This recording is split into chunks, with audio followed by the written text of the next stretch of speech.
Hello everyone. तो आज हम सी सैट 2021 का एक क्वेश्चन देखते हैं। ये रीडिंग पैसेज का है। तो आप सभी को पता होगा कि सी सैट में रीडिंग पैसेज के क्वेश्चंस आते हैं, लॉजिकल रीजनिंग के आते हैं और एप्टीट्यूड के आते हैं। और जो रीडिंग कॉम्प्रिहेंशन वाला पार्ट होता है, it is one of the easiest yet very difficult sometimes, क्योंकि क्या होता है कि ऑप्शंस आर वेरी सिमिलर और बहुत ही कंफ्यूजिंग हो जाता है। तो best way to solve this is कि आप अपनी तरफ से कुछ एज्यूम मत करिए। पैसेज में जो दिया है उतना ही, उसी के हिसाब से ऑप्शंस को देखिए और सॉल्व करिए। क्या होता है, बहुत बार जो ऑप्शंस होते हैं they seem correct to us based on our GS का नॉलेज, बट जीएस का नॉलेज इसमें यूज़ नहीं करना है।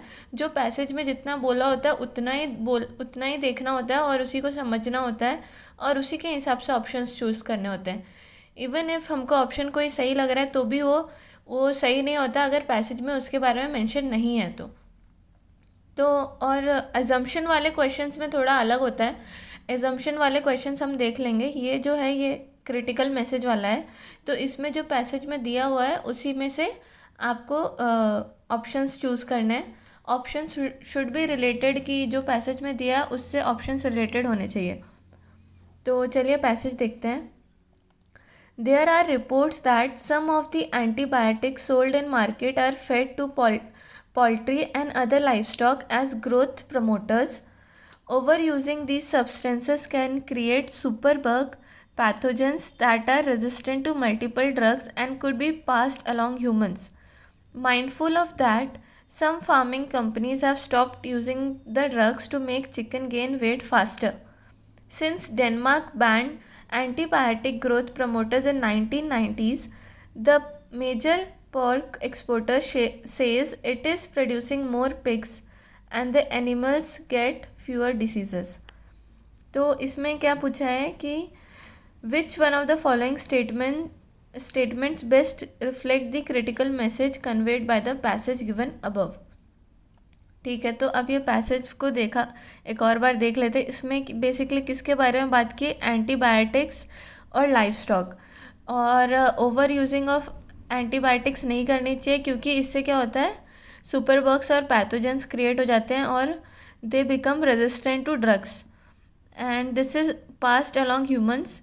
तो इसी को समझते हुए बहुत सारी कंपनीज़ ने बैन कर दिया है ड्रग्स को यूज़ करना ऑन चिकन्स पे ड्रग्स को क्यों यूज़ करते हैं? ताकि वो जल्दी से वेट गेन कर सके। और डेनमार्क ने ये बैन कर दिया है नाउ द मेजर, बट यहाँ पे ये भी एक पॉइंट है कि it is a major pork exporter. उसने क्या बोला? It is producing more pigs and animals get fewer disease. अब एनिमल्स को ज़्यादा डिसीजेस नहीं होती हैं। तो ठीक है, ऑप्शंस देखते हैं। People should avoid consuming the products of animal farming, तो ऐसा तो कहीं बोला ही नहीं है, तो ये तो एकदम ही रॉन्ग है। Foods of animal origin should be replace with foods of plant origin, ये भी कहीं भी मेंशन नहीं है ऑप्शन इस पैसेज में। Using antibiotics on animals should be band, तो ऐसा यहाँ पे डायरेक्टली नहीं बोला है कि एंटीबायोटिक्स को बैन कर देना चाहिए। इन लोग ने क्या बात कर रहे हैं ये लोग, कि ओवर यूज़ की बात की है, कि over use of this substances से क्या होता है, सुपर बग्स क्रिएट हो जाते हैं। तो ओवर यूज़ की बात की है, बैन की तो बात नहीं करी है कहीं पे। नाउ क्या नेक्स्ट क्या है? Antibiotic should only be use to treat diseases. हाँ, तो ये सही है, क्योंकि इसमें क्या है कि एंटीबायोटिक्स, अभी देखो ये ऑप्शन जो है using antibiotics on animal should be band, तो अब ये क्या बोला, ये बहुत ही एक्सट्रीम है, एकदम ही बोल रहे कि बैन कर देना चाहिए। बट इसमें तो ऐसा नहीं बोला है ना कि एंटीबायोटिक्स बैन करना चाहिए, इसमें बोला है कि डेनमार्क ने बैन किया है। तो ये ऑप्शन भी गलत हो गया, तो यही ऑप्शन करेक्ट होगा, ये जो लास्ट में बचा है कि antibiotics should only be use to treat disease. और ये सही भी लगता है कि एंटीबायोटिक्स को डिसीज ट्रीट करने के लिए यूज़ करना चाहिए, एनिमल को ग्रोथ के लिए नहीं यूज़ करना चाहिए।